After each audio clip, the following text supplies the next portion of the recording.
ठीक है, चलो अपन स्टार्ट करते हैं क्लास। आज नंबर ऑफ स्टूडेंट और भी कम है। पहले ये बताओ, तुम लोगों को एक क्वेश्चन दिया था, मैंने तुम्हें सॉल्व कर हुआ सबका कंप्लीट वो क्वेश्चन?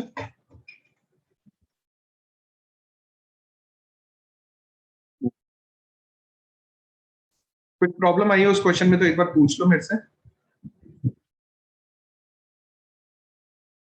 एक बात पता है कि तुम्हें कौन सा क्वेश्चन पेपर था, कौन से ईयर का था वो क्वेश्चन?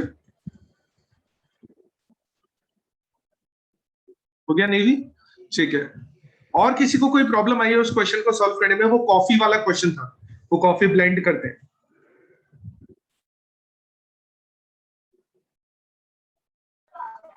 सर हो गया।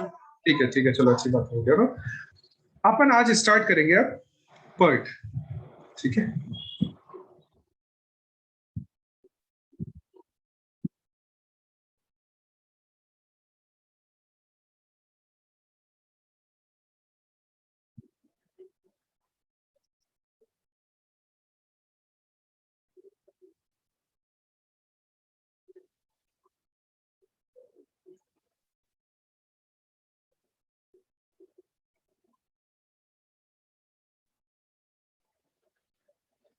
अपना एक टॉपिक बच रहा था अपना लास्ट वाले पर्ट एंड सीपीएम में, तो अपन स्टार्ट कर रहे हैं आज से पर्ट स्टार्ट।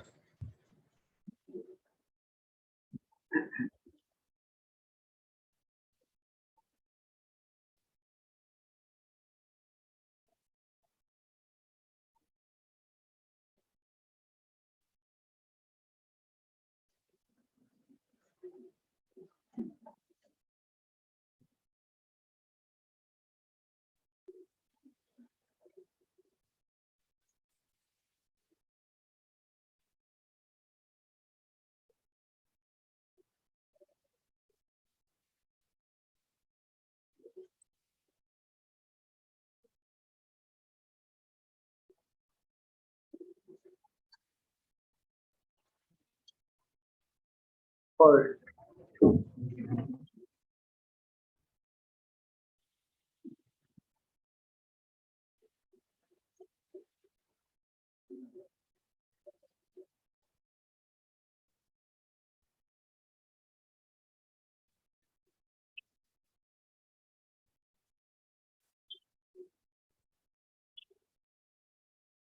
अच्छा देखो समझ, अपन ने जो जब प्रोजेक्ट मैनेजमेंट स्टार्ट किया था तो प्रोजेक्ट मैनेजमेंट में अपन ने 5 टॉपिक्स लिखे। नेटवर्क डायग्राम, उसके बाद क्रिटिकल पाथ, उसके बाद अपने फ्लोट, उसके बाद अपन ने लिखा था क्रैशिंग, उसके बाद लिखा था पर्ट। तो पहले मेरे को एक बार बेसिक आइडिया दे दो तुम लोग, नेटवर्क डायग्राम का मतलब क्या होता है? नेटवर्क डायग्राम हम क्यों बनाते हैं? नेटवर्क डायग्राम हम क्यों बनाते हैं, उसका मतलब क्या होता है, क्यों बनाया जाता है नेटवर्क डायग्राम, बनाने का पीछे रीजन क्या है, एक बार इसका आइडिया दे दो।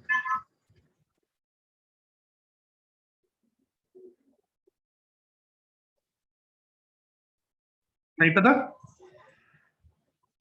नेटवर्क डायग्राम क्यों बनाते हैं किसी को भी नहीं पता?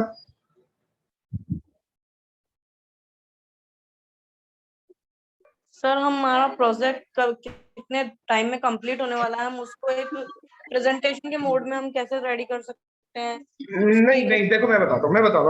नेटवर्क डायग्राम से हमें पता लगता है कि कौन सी एक्टिविटी पहले कंप्लीट होगी, कौन सी एक्टिविटी बाद में कंप्लीट होगी, कौन सी एक्टिविटी को कंप्लीट करने के लिए कौन सी एक्टिविटी का वेट करना पड़ेगा, कौन सी एक्टिविटी को स्टार्ट करने से पहले कौन सी एक्टिविटीज कंप्लीट करनी पड़ेगी, ये पता लगता है अपने को नेटवर्क डायग्राम। ठीक है। तो नेटवर्क डायग्राम में अपने को पता लगता है कि कौन सी एक्टिविटीज का बेसिकली चलता है नेटवर्क डायग्राम में, कि कौन सी एक्टिविटी पहले कंप्लीट होगी, कौन सी एक्टिविटी बाद में कंप्लीट होगी। ठीक है। इस तरह से चलता है नेटवर्क डायग्राम। अच्छा, उसके बाद हम पढ़ते हैं सीपीएम। तो सीपीएम से हमें पता लगता है कि उस प्रोजेक्ट को कंप्लीट होने में कम से कम कितना टाइम लगेगा।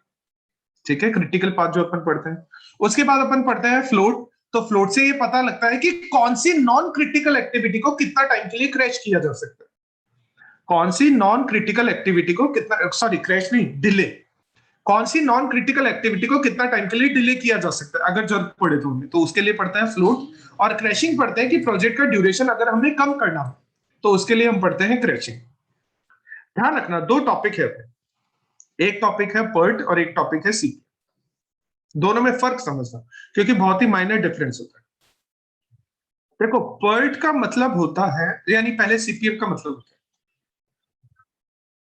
पीपीएम का मतलब होता है मिनिमम कितना टाइम लगेगा प्रोजेक्ट को कंप्लीट करने में, ठीक है। और पर्ट का मतलब होता है कितना टाइम हमें चाहिए। कमल सर, मेरे को अपनी क्लासेस कंप्लीट करने में, जैसे मैं दो दो टॉपिक तुम्हें पढ़ाऊंगा, एक तो अपना ये ओएम वाला है और एक अपना एसपीएम वाला है, दो सब्जेक्ट पढ़ाऊंगा। तो मेरे को अपनी सारी क्लासेस कंप्लीट करने में 3 महीने लगे, ठीक है। लेकिन मेरे को चाहिए 4 महीने। छुट्टियां होगी, दिवाली की छुट्टी होगी, ठीक है। अच्छा, तुम सब लोगों का दिसंबर ही है ना अटेम्प्ट, है जून है? कौन यस सा सर। attempt? दिसंबर अटेम्प्ट है ना, मेरे को थोड़ा जल्दी करना पड़ेगा इसका, थोड़ा चलो थोड़ा जल्दी कर। तो सीपीएम का मतलब है कि 3 महीने में कोर्स कंप्लीट होगा, लेकिन मेरे को 4 महीने चाहिए, ठीक है। संडे की छुट्टी होगी, मैं छुट्टी करूंगा, दिवाली की छुट्टी आएगी और किसी चीज की छुट्टी हो जाएगी, ठीक है। जैसे कल ही मैंने छुट्टी कर ली थी क्लास की। कल मेरी सिस्टर का अरेंजमेंट, यानी कल मेरी सिस्टर की एक, क्या बोलते हैं उसको, रोका सेरेमनी थी, ठीक है। रोका सेरेमनी थी, तो मेरे को वहां जाना पड़ा, तो मेरे को क्लास की छुट्टी करनी पड़ी। तो मेरे को चाहिए 4 महीने, कंप्लीट तो हो जाएगा 3 महीने में अगर मैं कंटिन्यूअसली काम करता रहूं, ठीक है। बीच में कोई छुट्टी नहीं करूं, बीच में कोई गैप नहीं दूं, लेकिन मेरे को चाहिए 4 महीने। तो कंप्लीट करने में जितना टाइम लगेगा, यानी जितना टाइम मेरे को चाहिए मेरे को कंप्लीट करने में, उससे ज्यादा टाइम लगेगा। तो जितना टाइम मेरे को रिक्वायर्ड रहेगा उस टाइम को कहा जाता है पर्ट, यानी वो टाइम कैलकुलेट किया जाता है पर्ट से, ठीक है। तो सीपीएम बताता है कि कितना टाइम लगेगा, पर्ट बताता है कि कितना टाइम चाहिए। कितना टाइम लगेगा, 3 महीने लगेंगे, चाहिए मेरे को 4 महीने, ठीक है। तो ये है पर्ट और सीपीएम के बीच में मेजर डिफरेंस। तो अपन आज स्टार्ट कर रहे हैं पर्ट। तो पर्ट में जो क्वेश्चंस होते हैं ना, पर्ट में जो क्वेश्चन होते हैं वो ज्यादातर इस फॉर्मेट के होते हैं, ज्यादातर बता रहा हूं, यानी 99% इस फॉर्मेट के क्वेश्चन होते हैं, जहां पर हमें टीओ, टीएम और टीपी दिया जाए। अपन ने ऐसे क्वेश्चन देखे भी हैं, अपन ने ऐसे क्वेश्चन सॉल्व भी किए हैं, जहां पर अपने को टीओ टीएम टीपी दिया गया है, और उन टीओ टीएम टीपी को यूज करके अपन पर्ट सॉल्व करते हैं। तो अपन ऐसे ही क्वेश्चन, पर्ट का क्वेश्चन सॉल्व करने के लिए अपन कुछ फॉर्मूला यूज करते हैं। तो सबसे पहले फॉर्मूलाज लिख लो पर्ट में। एक तो फॉर्मूला हो गया अपना टीई का,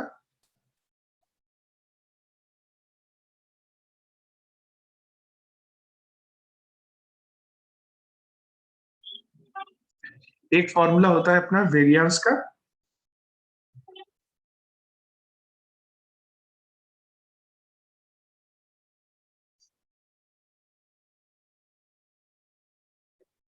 और एक फॉर्मूला होता है अपना जेड का।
एक बार ये नोट डाउन कर।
ठीक है, अब देखो एक क्वेश्चन अपन सॉल्व कर रहे हैं, और ये क्वेश्चन आया हुआ है, पर्ट का क्वेश्चन अपने एग्जाम में भी आया हुआ है, और ये है जून 18 का क्वेश्चन पेपर। जून 18 का क्वेश्चन पेपर है ये, ठीक है। क्वेश्चन पेपर दिखा रहा हूं मैं तुम्हें। क्वेश्चन में कुछ एक्टिविटीज दे रखी है, टीओ टीपी टीएम गिवन है, ठीक है। तो देखो क्वेश्चन बोल रहा है कि एक्टिविटीज को यूज करके प्रोजेक्ट नेटवर्क डायग्राम ड्रॉ करो, सबसे पहले तो। दूसरा क्वेश्चन, दूसरा मतलब तीसरा क्वेश्चन समझ लो कि क्रिटिकल पाथ और क्रिटिकल टाइम बताना है, ठीक है। और दूसरा क्वेश्चन ये बोल रहा है कि सारी एक्टिविटीज का एक्सपेक्टेड ड्यूरेशन, एक्सपेक्टेड ड्यूरेशन का मतलब हो गया, एक मिनट रुको, इसमें क्या है, मैं लिख नहीं पाता हूं।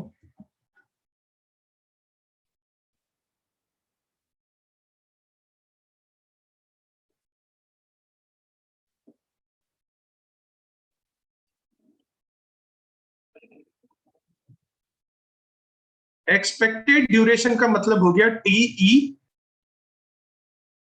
और वेरिएंस का मतलब हो गया सिग्मा स्क्वायर। तो सारी एक्टिविटीज का टीई कैलकुलेट करना है और सारी एक्टिविटीज का वेरिएंस कैलकुलेट करना है, ठीक है। तो देखो सबसे पहले तो ड्रॉ करना है, फिर सारी एक्टिविटीज का टीई, सारी एक्टिविटी का वेरिएंस, फिर क्रिटिकल पाथ और ड्यूरेशन कैलकुलेट करना। इतना कर सकते हो तुम लोग? इतना कर सकते हो क्या, ये बताओ एक बार।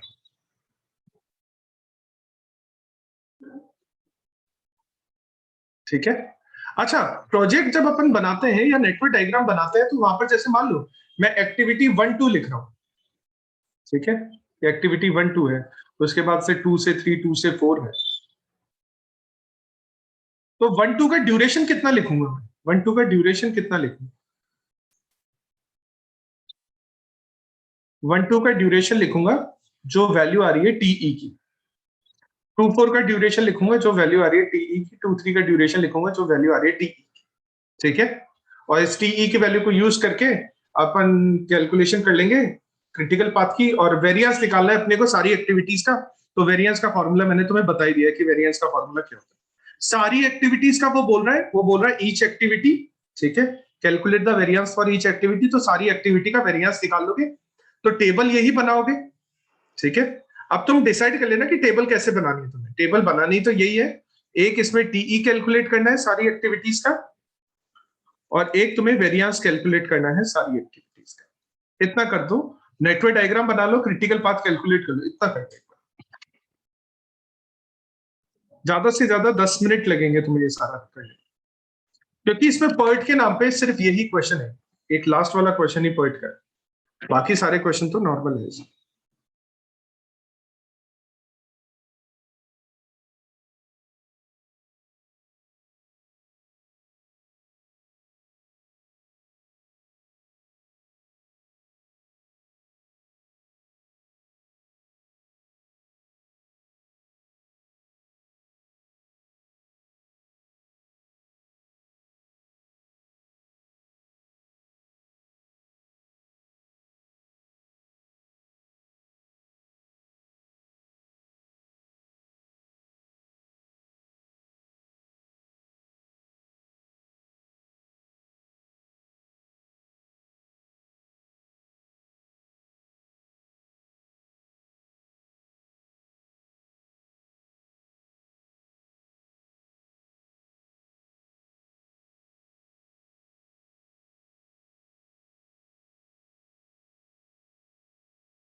सर इसमें ड्यूरेशन वो एस्टिमेटेड टाइम वाली होती है ना, टी वाली? बिल्कुल, देखो मैंने यहाँ पे लिखा भी है ना, एक्टिविटीज के साथ में यहाँ पे टीई लिखा है, तो मतलब ड्यूरेशन अपन टीई वाला यूज करें। ठीक है। ठीक है सर।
सर 20 आ रहा है सर, क्रिटिकल टाइम 20 days। एक बार बाकी को भी, बाकी स्टूडेंट को भी सॉल्व कर लेने दो। अभी है 3 मिनट है लगभग बाकी सबके पास में भी, तो देखो अभी शुभम ने सॉल्व किया तो शुभम का आंसर आ रहा है 20। ठीक है,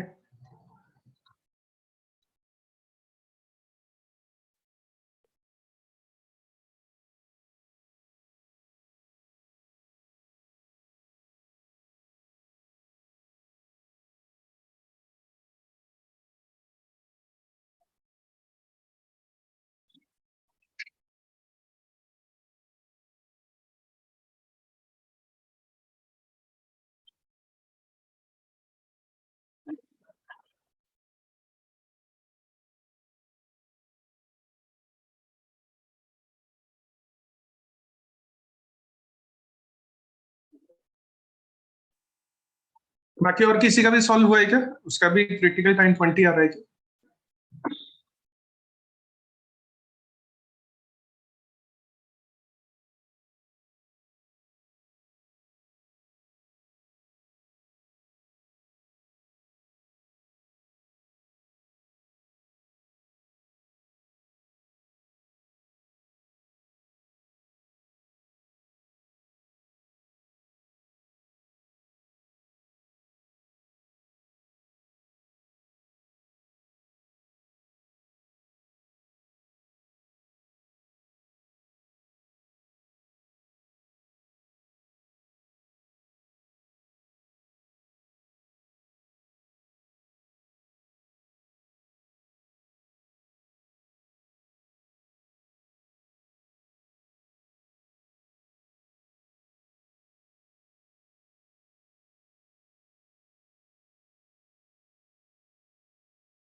हाँ सर 20 आ रहा है।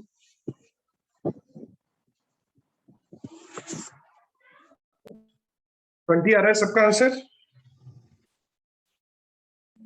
अभी भी किसी का रिमेनिंग है तो बता दो, मैं वेट कर लूंगा। या सबने कंप्लीट कर लिया? 20 आंसर आ रहा है सबका? 20 कोई दिक्कत नहीं है।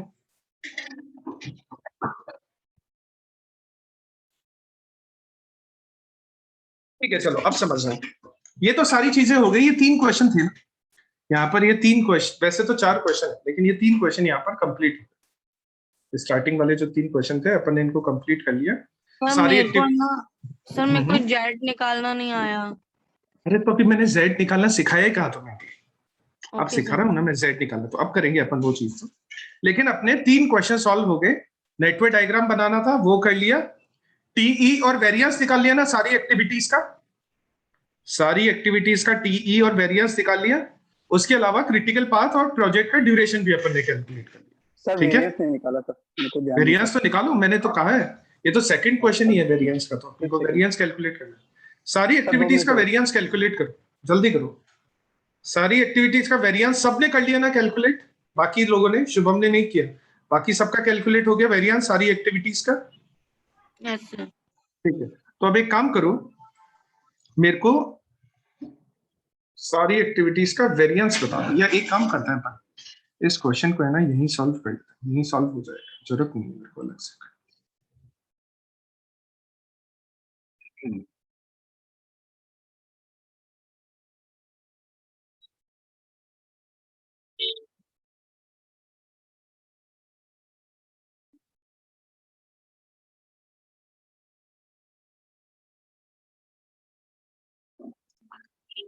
तो अपन यहाँ पर वेरिएंस को नोट डाउन कर लेते हैं सारी एक्टिविटीज का। तो एक्टिविटीज का वेरिएंस बता दो कितना कितना आ रहा है?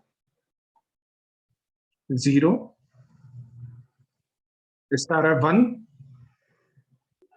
Yes sir. इसका आ रहा है 0.4 0.44 इसका भी 0.44 0.44 आ रहा है, इसका भी अगले वाला का इसका भी भी 0.44 आ रहा है, इसका 0 आ रहा है, इसका आ रहा है 2.11 और इसका आ रहा है 1।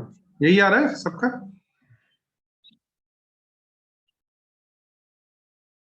अच्छा एक चीज बताओ, जब तुमने नेटवर्क डायग्राम बनाया ना तो 5 6 को तुमने डमी बनाया ना? यस सर, 0 होगा तो डमी। Yes sir. अगर किसी ने डमी नहीं बनाया ना उसका पूरा क्वेश्चन गलत है।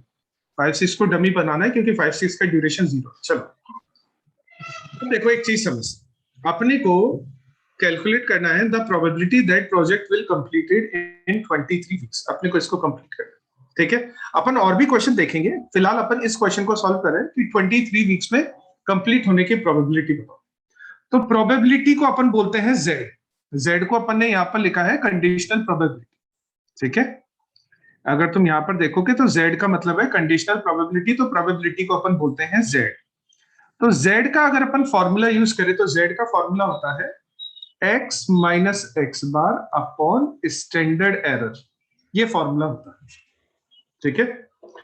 तो अपन एक एक करके समझते हैं। x का मतलब होता है आस्किंग टाइम, और इस क्वेश्चन में कितने टाइम में अपने से पूछा है, तो आस्किंग टाइम इज 23।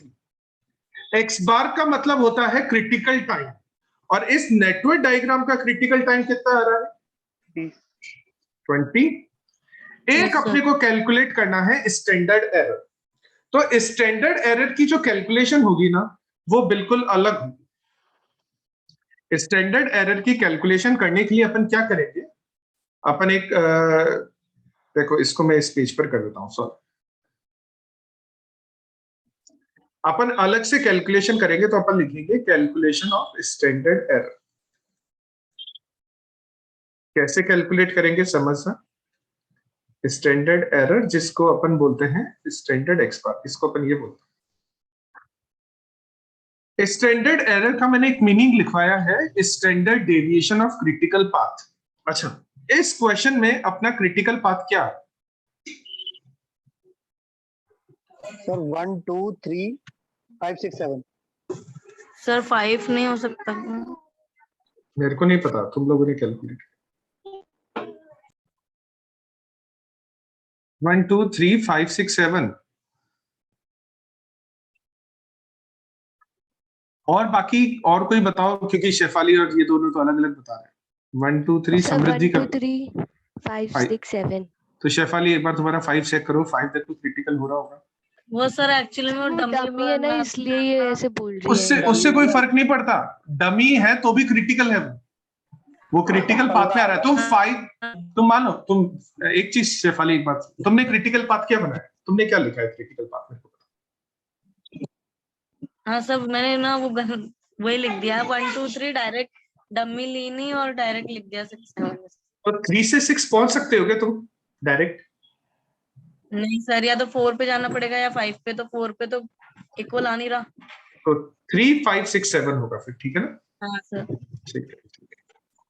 अच्छा अपना जो क्रिटिकल पाथ आ रहा है वो आ रहा है 1 2 3 5 6 7, ठीक है। यानी अगर अपन एक्टिविटीज की बात करें, अगर अपन बात करें क्रिटिकल एक्टिविटीज की, तो क्रिटिकल एक्टिविटीज कौन कौन सी आ रही है? 1 2 2 3 3 5 5 6 और 6 7, ये क्रिटिकल एक्टिविटीज आ रही है। और इन क्रिटिकल एक्टिविटीज का वेरिएंस कितना हुआ, वेरिएंस बताओगे एक बार मेरे को? 1 2 का वेरिएंस कितना हुआ?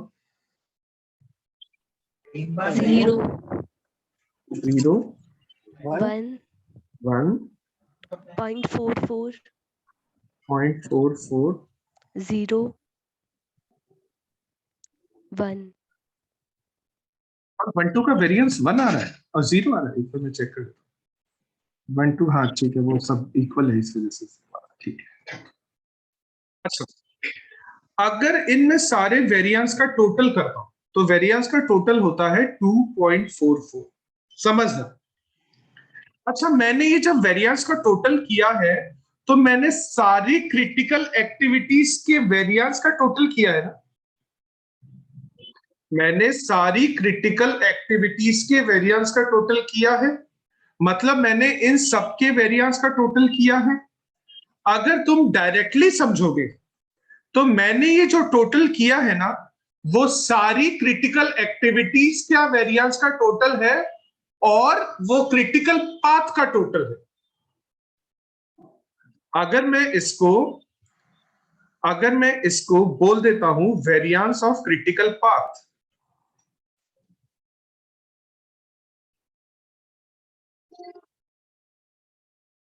क्योंकि सारी क्रिटिकल एक्टिविटीज मिलकर क्रिटिकल पाथ बनाती है, तो मैंने सारी क्रिटिकल एक्टिविटीज का वेरिएंस निकाला और उनका टोटल कर दिया। तो अगर मैं इसको क्रिटिकल पाथ का वेरिएंस बोल दूं तो कोई प्रॉब्लम नहीं होगी ना? No sir. ठीक है, अच्छा एक बार ये डेज में दे रखा है या एक बार तो चेक कर लेता हूँ क्वेश्चन में क्या दिया, वीक्स में दिया हुआ है। तो 2.44 वीक्स हो गया क्रिटिकल पाथ का वेरिएंस। अच्छा, अपने को वेरिएंस चाहिए या स्टैंडर्ड डेविएशन चाहिए? Standard deviation. ठीक है, और समझना, एक चीज समझना, ये होता है वेरिएंस, ये होता है स्टैंडर्ड डेविएशन। ये तो वेरिएंस है और ये है स्टैंडर्ड डेविएशन। ठीक है, तो अगर मैं इसको ऐसा लिख दूं, वेरिएंस है ना ये, और मेरे को अगर स्टैंडर्ड डेविएशन चाहिए तो स्टैंडर्ड डेविएशन लाने के लिए मैं क्या करूंगा, इधर से मैं स्क्वायर हटाऊंगा और दूसरी साइड पर मैं रूट लगाऊंगा। तो कितना आ जाएगा? 1.56। 1.56। अच्छा ध्यान देना एक चीज, तुम अपना दिमाग मत लगाना, थोड़ी सी होशियारी मत लगाना। ठीक है, क्या होशियारी लगाते हैं कुछ स्टूडेंट होते हैं, वो बोलते हैं कि सर जो आपने वेरिएंस का फॉर्मूला लिखा तो ठीक है, चलो चलने दो उसको, अपन एक काम करते हैं सर, मैथ्स में ये कर सकते हैं ना कि इधर से स्क्वायर हटाए तो इधर से भी स्क्वायर हटा देते हैं। तो ये फॉर्मूला किसका बन गया? ये फॉर्मूला बन गया स्टैंडर्ड डेविएशन का। तो अपन सीधा सीधा स्टैंडर्ड डेविएशन यूज करके और सीधा सीधा क्यों ना उन स्टैंडर्ड डेविएशन को ही ऐड कर दें, ऐसा बोल सकते हैं स्टूडेंट, लेकिन समझना वो करना यहां पर गलत होता है।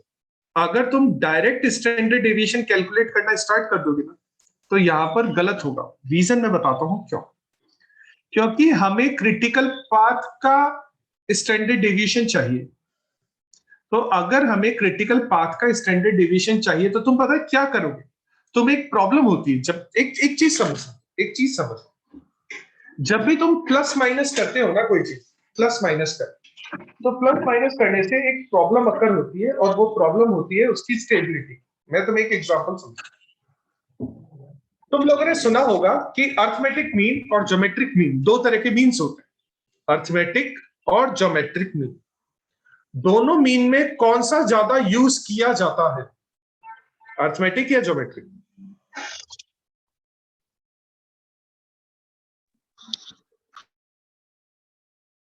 कौन सा यूज किया जाता है? अब तुम बोलोगे सर स्टैक्स पढ़े हुए हमको 3-3 साल हो गए, 4-4 साल हो गए, भूल गए सब चीज। Sir geometric. नहीं, अर्थमेटिक एएम सबसे ज्यादा यूज किया जाता है, ये वाला, ये अर्थमेटिक मीन होता है। ज्योमेट्रिक मीन तो लॉग वाला होता है, anti log of log X upon N, ये वाला होता है। तुमने ये वाला यूज किया है या ये वाला यूज किया? कौन सा यूज किया तुमने ज्यादा? सर एम वाला। सर एम ही यूज किया ना, अर्थमेटिक। तो यूज किया जाता है अर्थमेटिक मीन, लेकिन ज्योमेट्रिक मीन ज्यादा बेटर होता है अर्थमेटिक मीन से। दोनों में फर्क समझना। एक मिनट रुको।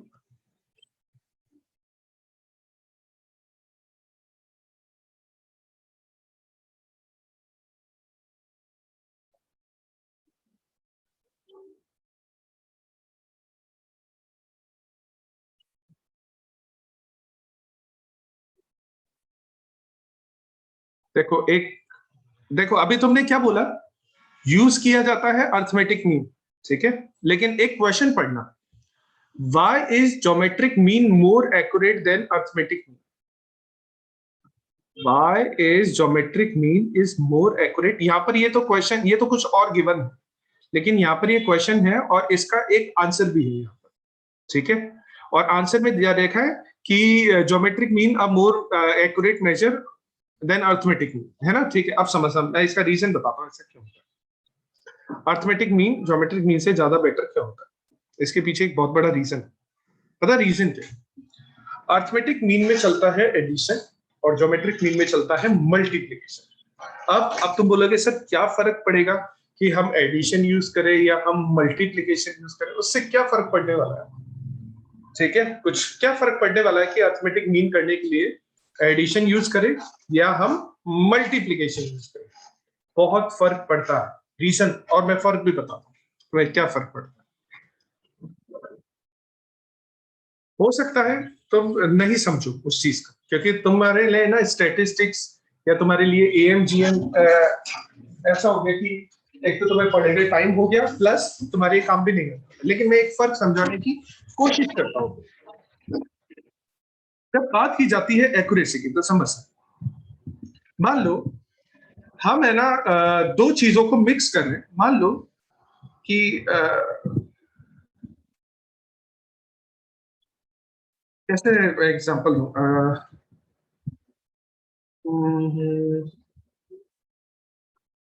मान लो एक्स और वाई का एग्जांपल लेके चलो। एक्स और वाई को अपन मिक्स करते हैं तो अपने को जेड मिलता है, ठीक है। जहां पर अपने को 1 किलोग्राम एक्स और 5 किलोग्राम वाई को मिक्स करते हैं तो 1 यूनिट मिलती है अपने को जेड, ठीक है। 1 यूनिट मिलती है अपने को जेड की। तो देखो रेशो जो हुआ ना 1:5:1 का रेशो किया है, तुम एक समझो, 1 ये ऐड किया, 5 ये ऐड किया और 1 यूनिट इसकी मिल गई। मान लो मुझे चाहिए 10 यूनिट, मुझे 10 यूनिट चाहिए, ठीक है। तो तुम x की कितनी यूनिट्स लोगे? 10, और y की? 50,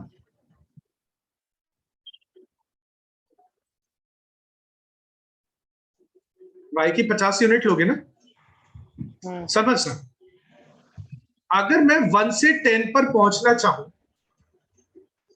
1 यूनिट से 10 यूनिट पर पहुंचना चाहूं, मैं ये बोल सकता हूं कि हमने 9 यूनिट्स और बनाई है, ठीक है। ऐसा बोला जा सकता है ना? Yes. अच्छा, ऐसा भी बोला जा सकता है क्या कि हम जितनी हमारा स्टैंडर्ड है हम उससे 10 गुना का ज्यादा प्रोडक्शन कर, ऐसा भी बोला जा सकता है। पहले हम 1 यूनिट बना रहे थे, अब हम 10 यूनिट बना रहे हैं, तो हमने अपनी प्रोडक्शन की जो कैपेसिटी है वो 10 टाइम्स इंक्रीज कर दी। दोनों चीजें बोली जा सकती है, दोनों चीजें बोली जा सकती है, ठीक है। 9 यूनिट्स ज्यादा बना रहे हैं, ठीक है, या हम हमारे प्रोडक्शन कैपेसिटी को 10 टाइम्स इंक्रीज कर रहे हैं। यानी हम प्लस भी यूज कर सकते हैं और हम मल्टीप्लीकेशन भी यूज कर सकते हैं, ठीक है। लेकिन जब हमने प्रोडक्ट को मिक्स किया तो हमने प्लस किया या हमने मल्टीप्लाई किया? 1 किलो को 10 किलो बनाने के लिए, 1 किलो को 10 किलो बनाने के लिए हमने प्लस किया या मल्टीप्लाई किया, और 5 किलो को 50 किलो बनाने के लिए हमने प्लस किया या मल्टीप्लाई किया? ये बता। Multiply. मल्टीप्लाई किया ना, मल्टीप्लाई। मल्टीप्लाई किया ना कि 5 किलो 50 किलो हो गया। कब हुआ? जब हमने 10 टाइम्स प्रोडक्शन को कर दिया। हमने, अगर मान लो तुम यहां पर प्लस करते, अगर तुम यहां पर प्लस करते, देखो समझना, एक चीज मैं समझा, इसको भी समझा। 1 किलो को 10 किलो बनाया तो मल्टीप्लाई बाय 10, 5 किलो को 50 किलो बनाया तो मल्टीप्लाई बाय 10। यानी तुमने है ना कांस्टेंट फैक्टर यूज किया है, तीनों को 10 से मल्टीप्लाई किया। एक्स वाई जेड तीनों को तुमने 10 से मल्टीप्लाई किया, तो तीनों के लिए तुमने एक कांस्टेंट फैक्टर यूज किया। लेकिन अगर तुम प्लस वाला फैक्टर कांस्टेंट यूज करते, ठीक है, तुम करते इसको भी +9 करते, इसको भी +9 करते, तो क्या हमारा रिजल्ट सही आता क्या? सर सेम रेशियो में तो प्लस करोगे ना आप, रेशियो ही आप नहीं ले रहे तो कैसे सेम आ अरे जाएगा? अब वही बात, रेशो में प्लस करते हैं क्या अपन? रेशो सर में तो अगर आप मल्टीप्लिकेशन करते हैं वन ना। ना ना ना, रेशो में तो मल्टीप्लिकेशन करते हैं ना अपन। रेशो में हमेशा मल्टीप्लिकेशन किया जाता है, ध्यान रखना। रेशो प्रोपोर्शन जब भी सॉल्व करते हो ना, तुम लोगों ने भी पढ़ा होगा कि रेशो प्रोपोर्शन सॉल्व करते टाइम अगर अपने को नया रेशो बनाना है तो उसके लिए मल्टीप्लिकेशन करना पड़ता है अपने को, अगर नया रेशो भी पुराने रेशो जैसा होना चाहिए तो यहीं पर तुम अपनी बात प्रूव कर रहे हो, यहीं पर तुम अपनी बात प्रूव कर रहे हो कि मल्टीप्लिकेशन ज्यादा बेटर होता है एक्यूरेसी के लिए रादर देन प्लस और माइनस, यानी एडिशन और सब्ट्रैक्शन से। मल्टीप्लिकेशन ज्यादा बेटर होता है एडिशन और सब्ट्रैक्शन से। जैसे कि तुम ये बोलते हो कि मार्केट है ना 10% बढ़ा, अपन ऐसा बोलते हैं ना शेयर मार्केट ने आज 10% बढ़कर बंद हुआ, तो Yes, sir. परसेंटेज जो टर्म आई है वो प्लस करने से आई है या मल्टीप्लाई करने से और डिवाइड करने से? मल्टीप्लाई डिवाइड मल्टीप्लाई डिवाइड करने से आई ना, तो परसेंटेज ज्यादा अच्छी टर्म होती है। तुम कभी ऐसा बोलते हो क्या कि 10th क्लास में मेरे 450 नंबर आए थे और 11th क्लास में इंक्रीज होके वो 457 हो गए? या तुम ऐसा बोलते हो कि 10th क्लास में मेरी 60% बनी थी और 11th क्लास में मेरी 62%? क्या काम में लेते हो? सर परसेंटेज परसेंटेज काम में लेते हो। लेकिन जैसे ही तुम है ना बोलोगे ना 450 और 457, तो मेरे को एक कंफ्यूजन होगा कि 450 कितने में से आए और 457 कितने में से आए। जरूरी थोड़ी है कि तुम्हारा रिजल्ट अच्छा हुआ है। अगर मैं तुम्हें ये नंबर्स बता रहा हूं तो तुम्हें इससे पता लग रहा है कि तुम्हारा रिजल्ट बेटर हुआ है पहले से। हो सकता है 450 600 में से आए और 457 800 में से आए, तब तो रिजल्ट खराब हो गया। तुम्हें क्या पता, मुझे क्या पता। अगर तुम मेरे को ये बोलोगे ना कि सर मेरे 10th क्लास में 450 मार्क्स आए थे और 11th क्लास में 457 मार्क्स आए, देखो मेरा रिजल्ट इंप्रूव हुआ, तो मेरे लिए कंफ्यूजन हो जाएगा और वो कंफ्यूजन होगा कि टोटल मार्क्स कितने थे। लेकिन अगर तुम मेरे को ये बोलते हो कि परसेंटेज 10th में बनी है 60 और 12th में बनी है 62, तो डेफिनेटली तुम्हारा 10th से 11th या 12th क्लास में रिजल्ट जो है वो इंप्रूव हुआ, चाहे टोटल मार्क्स कितने भी, उससे कोई फर्क नहीं पड़ता। तो इसका मतलब ये हुआ कि परसेंटेज जो है वो ज्यादा एक्यूरेट इंफॉर्मेशन दे रहा है रादर देन नंबर्स कि +7 स्कोर इंक्रीज हुआ। मतलब यह है कि हो सकता है कि अर्थमेटिक, और होता भी है कि अर्थमेटिक मीन ज्यादा यूज किया जाता है ज्योमेट्रिक मीन से, लेकिन जब एक्यूरेसी की बात आती है, तो एक्यूरेसी में हमारा मल्टीप्लिकेशन और डिवीजन ज्यादा बेटर माना जाता है। मल्टीप्लिकेशन और डिवीजन, यहां पर भी वही प्रॉब्लम होती है। अगर तुम इसको सॉल्व करते टाइम यहां पर इसमें चेंजेस करना स्टार्ट करो, तो ध्यान देना, तुम क्या ऐड करोगे? तुम ऐड करोगे क्रिटिकल एक्टिविटीज का स्टैंडर्ड डेविएशन, है ना? तुम ऐड करोगे क्रिटिकल एक्टिविटीज का स्टैंडर्ड डेविएशन। लेकिन प्रॉब्लम स्टार्ट हो जाएगी यहीं पर, क्योंकि तुमने जब स्टैंडर्ड डेविएशन कैलकुलेट कर लिया तो तुमने स्क्वायर हटा दिया, और स्क्वायर का मतलब तुमने मल्टीप्लिकेशन हटा दिया, और अगर तुमने मल्टीप्लिकेशन हटा दिया तो तुमने एक्यूरेसी को रिड्यूस कर दिया।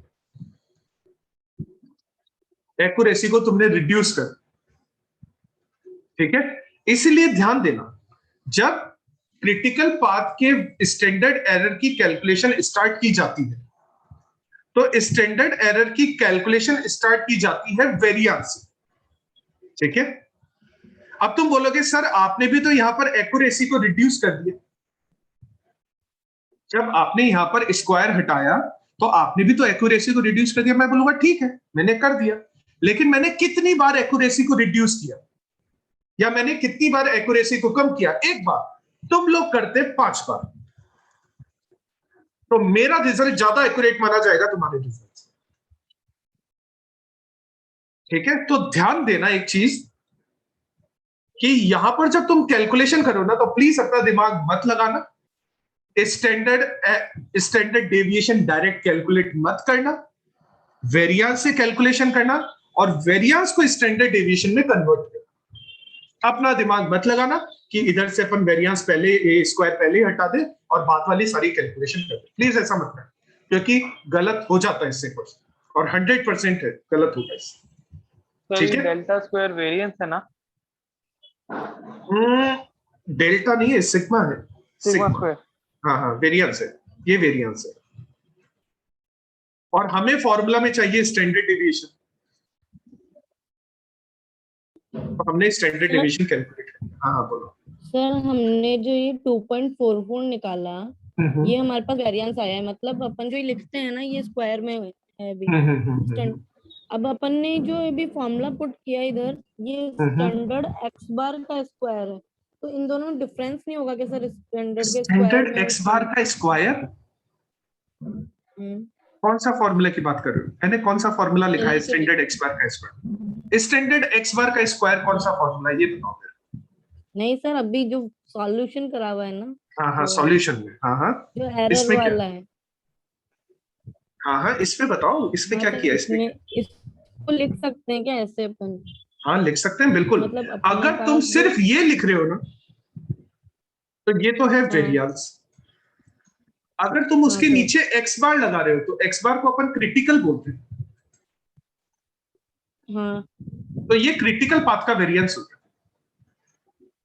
वेरिएंस तो सारी एक्टिविटीज का अपन ने कैलकुलेट किया, लेकिन अगर अपन नीचे ये एक्स बार लगा रहे हैं ना, तो इस एक्स बार का मतलब है ये सिर्फ क्रिटिकल पाथ को इंडिकेट कर, ये एक्स बार। Okay sir.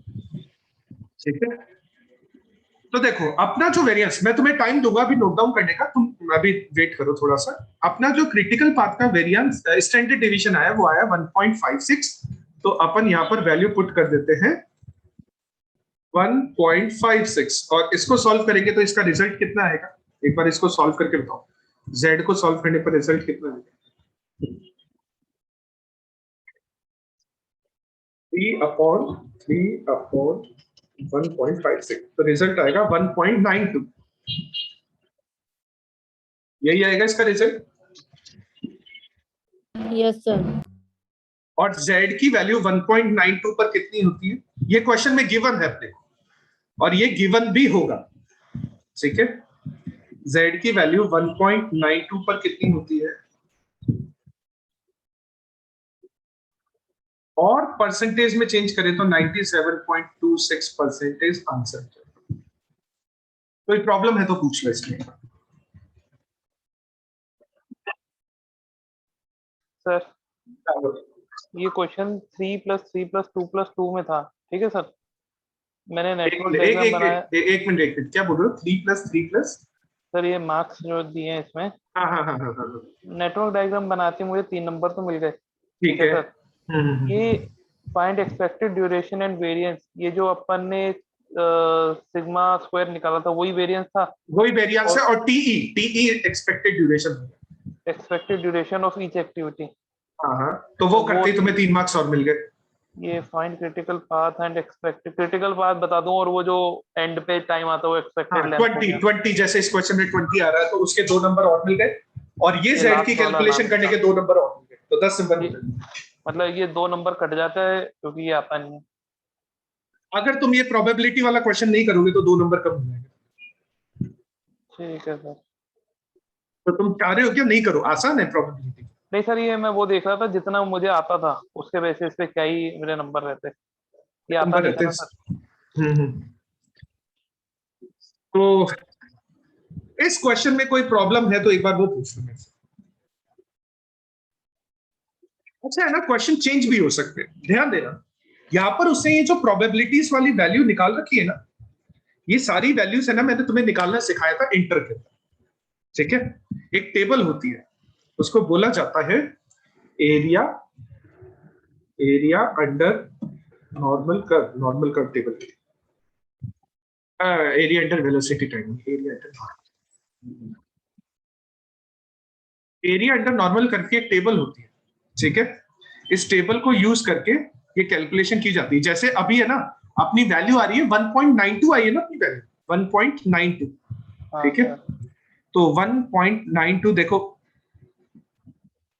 ये पीडीएफ फाइल नहीं है मेरे पास, लेकिन इसको चलो मैं ट्राई करता हूँ एक बार। इमेज और टेक्स्ट,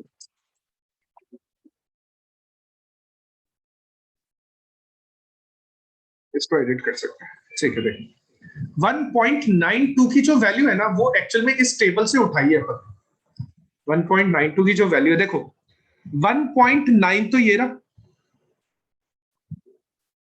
एक बार इसको इरेज करता हूं।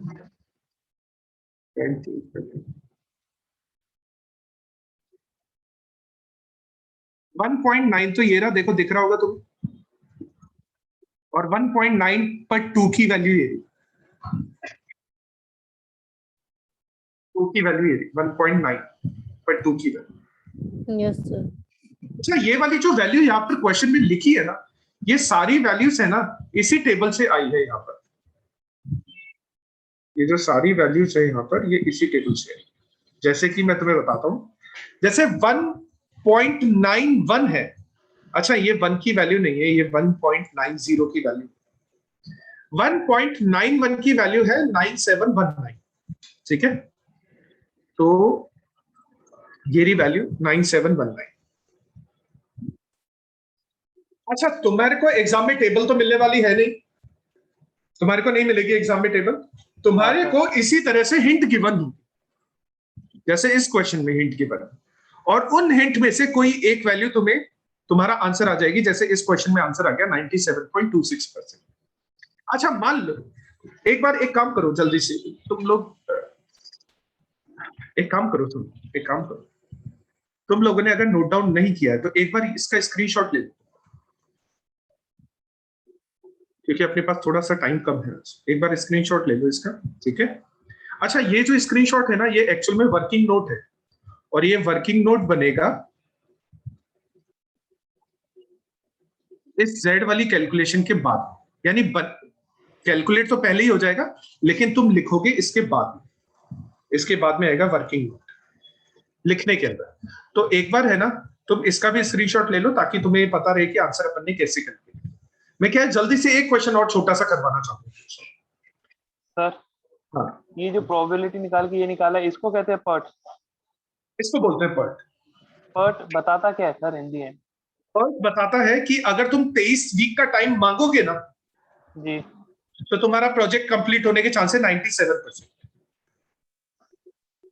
ओके।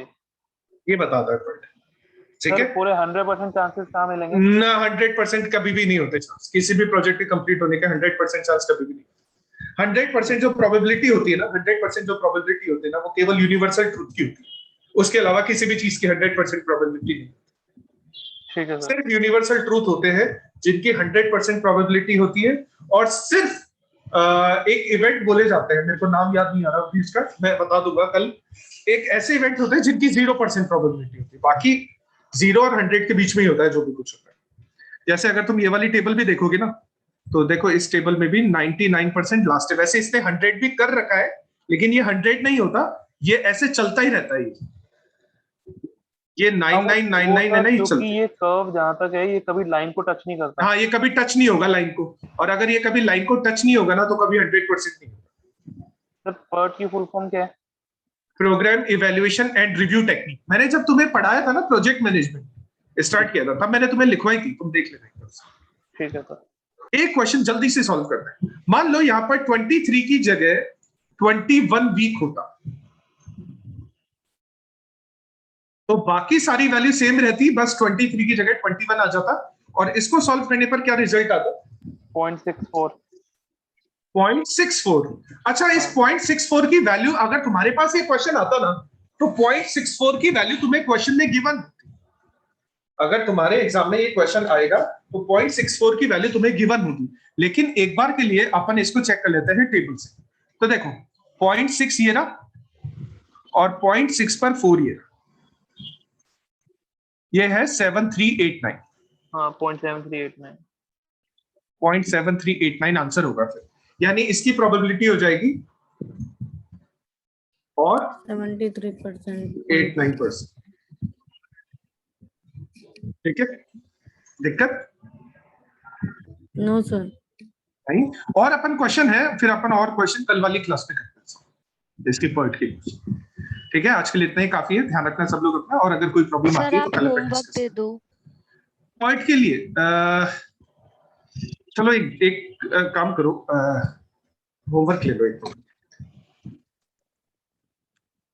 ऐसे तुम्हारे मॉड्यूल में पॉइंट का क्वेश्चन है नहीं तुम्हारे, ठीक है, लेकिन अपन एक रैंडम क्वेश्चन देख लेते हैं पॉइंट से। पॉइंट का कोई क्वेश्चन,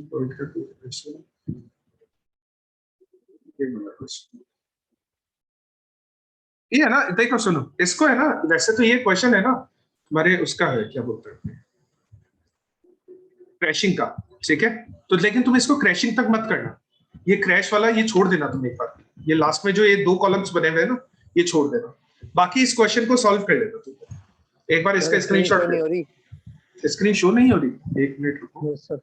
अच्छा, ठीक है, तो है ना ये वाला क्वेश्चन है ना, तुम लोग ट्राई करना इसको, ठीक है। देखो सारी एक्टिविटीज दे रखी है, प्रीसीडर्स दे रखे हैं, और 3 ड्यूरेशन दे रखे हैं। ये बाद वाले 2 कॉलम है ना, इनको छोड़ देना, क्योंकि ये क्रैशिंग का क्वेश्चन है, ठीक है, तो बाद वाले 2 कॉलम्स को छोड़ देना। अब है ना, जितना भी प्रॉब्लम यही रहेगी तुम्हारे को, पर्ट का क्वेश्चन तुम लोग नहीं कर पाओगे क्योंकि तुम्हारे पास टेबल अवेलेबल नहीं है, तो इतना ही तुम एक बार क्वेश्चन कंप्लीट कर लेना, कल जब तुम क्लास में आओगे तो इसका पर्ट का क्वेश्चन मैं बनवाकर और फिर तुम्हें वो सॉल्व करवा दूंगा वो क्वेश्चन, ठीक है। तो एक बार इसका network diagram, critical path, variances वगैरह वो कैलकुलेट कर लेना,